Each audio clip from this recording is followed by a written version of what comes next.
Hey everybody, welcome back. It is a new month and it is time for me to show you guys all the books I read in the month of March. So here is my March wrap up.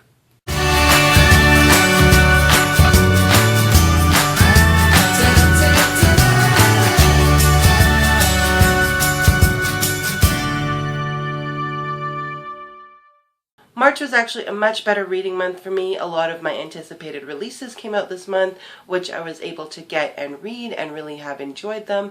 So in the total of March this month for reading, I read 11 books, 2 of which were novellas and 1 which was a graphic novel, which I will show you guys now what I read. So first of all, I finished Harry Potter and the Chamber of Secrets, the second book in the Harry Potter series by J.K. Rowling.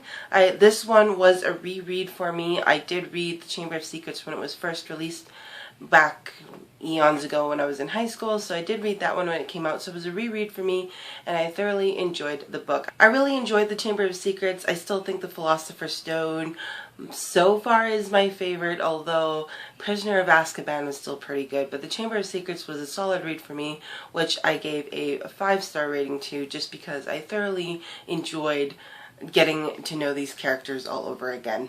The second book I read this month was Beastly Bones by William Ritter. This is the second book in the Jacoby book series, which is a Sherlockish meets Doctor Who paranormal type adventure stories. I thoroughly enjoyed the first one. I loved the second one, and of course I also read the novella.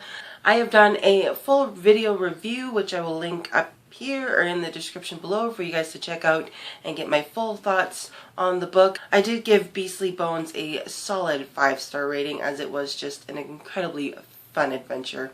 After reading Beastly Bones, I was perusing on Amazon just to see and check out the novella and the novella pricing, and the novella for the Jacoby book series, The Map, was actually free on Kindle. So I downloaded the Kindle app onto my phone and downloaded The Map, which is kind of a fun in-between story between the first and the second book, and it is just a fun adventure that Jacoby and Abigail go on to celebrate Abigail's birthday, and it was an incredibly fun little adventure story. This novella I gave a 5-star rating to. It had a very satisfying storyline, satisfying ending, and for a novella it had a full and completeness to it. It didn't leave you wanting more. It was just a satisfying novella. So I gave it a 5-star rating to, and it was an incredibly fun adventure. Again, I'll leave that video of my full review and my full thoughts in the description below for you guys to check out.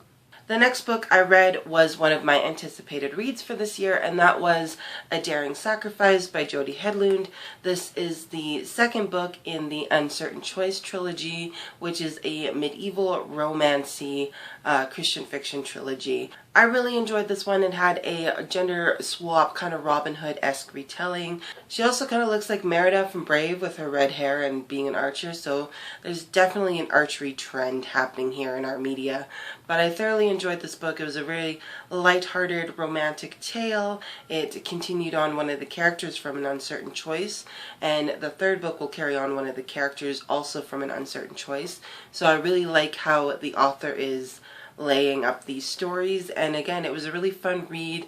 It is about Juliana Wessex, who does not care for the nobility after what happened to her family being overthrown by her uncle and cousin. She then meets again Lord Colin, who she knew in her childhood, and finds that she might be wrong about the nobility as Lord Colin strives to help her reclaim what is rightfully hers and protect her from a life of thievery and being an outlaw.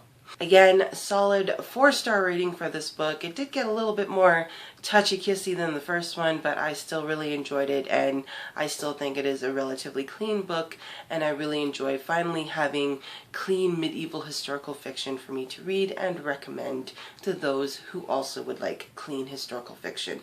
I then read book 3 of the Harry Potter books, The Prisoner of Azkaban by J.K. Rowling, and this one I really enjoyed the backstory that we miss in the movie. I really like the background story of Padfoot and Prongs, Wormtail and Moody, and the Marauders map, and just the friendship of that group, which you kind of miss in the movie, getting all of that background. So far, I'm up to the points now in the movies that I haven't seen all of the movies, so I've watched all the ones that I've seen previously again, so you might get some more of that in the movies, I don't know. But I really like that background of discussing Harry's parents and meeting Sirius Black, and I really liked the fact that Harry now has somebody adult in his life who cares about him. No spoilers, I understand what happens, but I really enjoyed The Prisoner of Azkaban for that. And yeah, I didn't find it as creepy as I thought I would have, because the Dementors were kind of creepy in the movie, but I still thoroughly enjoyed this book and gave it a 5-star rating. It was one that I couldn't put down. I then picked up another anticipated read for this year, and that was Amulet Volume 7, Firelight by Kazuo Kibushi. I thought this was the concluding book in the series, and it is not.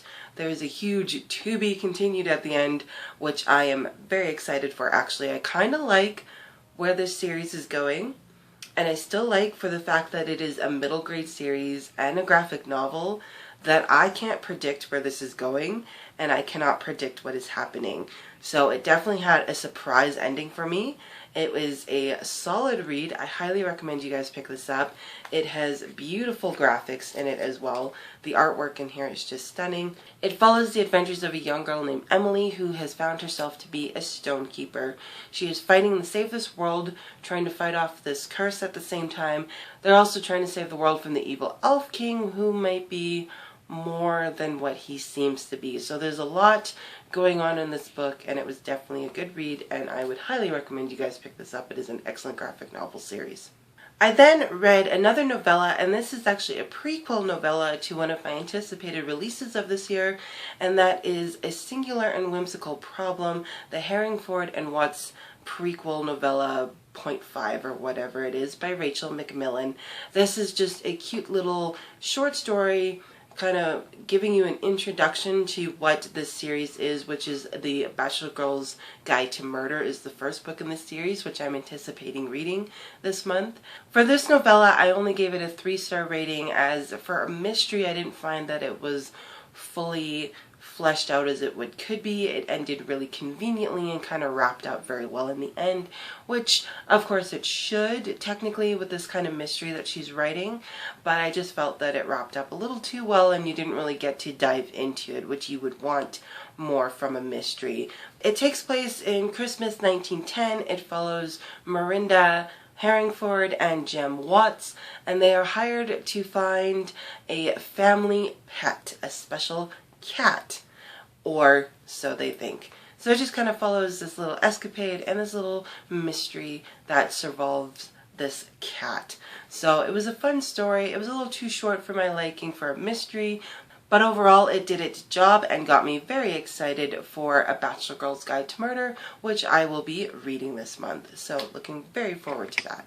I then picked up book 4 in the Harry Potter series and read The Goblet of Fire by J.K. Rowling. And this one I also really enjoyed because I got to see more of the outside wizarding world by the Quidditch game.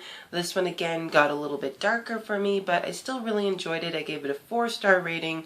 It had an addictive quality to this one. This one I couldn't put down. I had to find out what happened. I had to keep reading.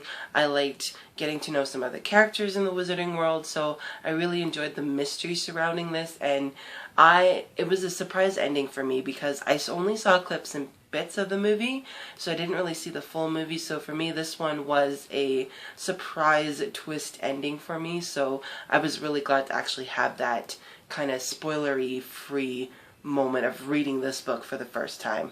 Then over the Easter weekend, I got a really bad cold, and so I took a couple of days off from work to get over that and spent the entirety of my Easter weekend pretty much sick and coughing and reading. So sick days are definitely good for something. They are really good for reading. So for lack of leaving my house and going to the library to pick up books, I decided to read some of the ones I already own, which is one of my goals for this year. So it was definitely a good time to do that. So one of the books I picked up was Lizzie and Jane by Catherine Ray. This was a very fun contemporary novel. I really enjoyed it. It's about 2 sisters. One is a chef and one is currently going through chemo and battling against cancer. They have both been estranged since their mother's passing, and their mother raised them with a love for Jane Austen and even named them after Jane Austen's two favorite sisters. So this is about rekindling a passion for what you love and rekindling a love of family. It was definitely a really fun read and I really enjoyed it. And normally I don't really enjoy cyclit because I would kind of consider this a cyclit novel. And I don't normally enjoy those, but this one I really liked, and I really liked how the author wrote kind of like the senses, especially with like the food and the eating and everything, because Lizzie is a chef, so there's a lot of that in there. So I really enjoyed how she wrote this, and it was definitely a fun book. I gave it a 3-star rating. It wasn't mind-blowingly amazing, and there was a couple things that were lacking for me. But overall, I thoroughly enjoyed it. I might do a video review of this one and the next one that I read. The next one I read was Dear Mr. Knightley by Catherine Ray. Again, this has a very strong Austen and classic literature presence in this one. This follows Samantha Moore, who has been given a grant to go to Northwestern's prestigious journalism school by an anonymous benefactor, under the condition that she continue to write him letters to update in her life and her progress under the name Mr. Knightley. So she writes these letters. This book is actually in the format of just straight letters in a Dear Mr. Knightley, all of the letters. So you get the entire story through Sam's writing and her stories. And I really enjoyed this book. I love stuff written in the format of a journal or letter. I find I read those a lot faster. Sam is a character who likes to hide behind her favorite classic literature characters, such as Jane Austen characters, the Bronte sisters, Charles Dickens, any other classic literature that she really enjoys, so she finds it hard to really relate to people. But through her letters to Mr. Knightley, she starts to kind of grow out of that and make real connections with people. She grew up in the foster care system, so there's a lot of touching on the foster care, her story, her background of how she got into there, and why she finds it hard to relate to people. So it was a very addicting story. This book, though, I only gave a 3-star rating to because of the ending. There's a couple of little things she could have done for the ending, and I was kind of predicting 3 kind of things happening with this, and one of them did come true, and I just wasn't happy with the way it was done. So the ending definitely brought this book down for me. Now, it wasn't my first route I kind of hoped she would have gone with, so when she did go with that, and then it just wasn't done in a way that was satisfying for me. So I mean, if you were going to go that way, I would have preferred it wrapped up just a little bit better, but what can you do? So the ending definitely brought this one down for me, but it's still a very lighthearted story. I might do kind of a combo book review with Lizzie and Jane for this one because it's the same author. Then on the Saturday of the Easter long weekend, I braved the outside world and left my house for about an hour to pick up my order of The Calling by Rochelle Decker.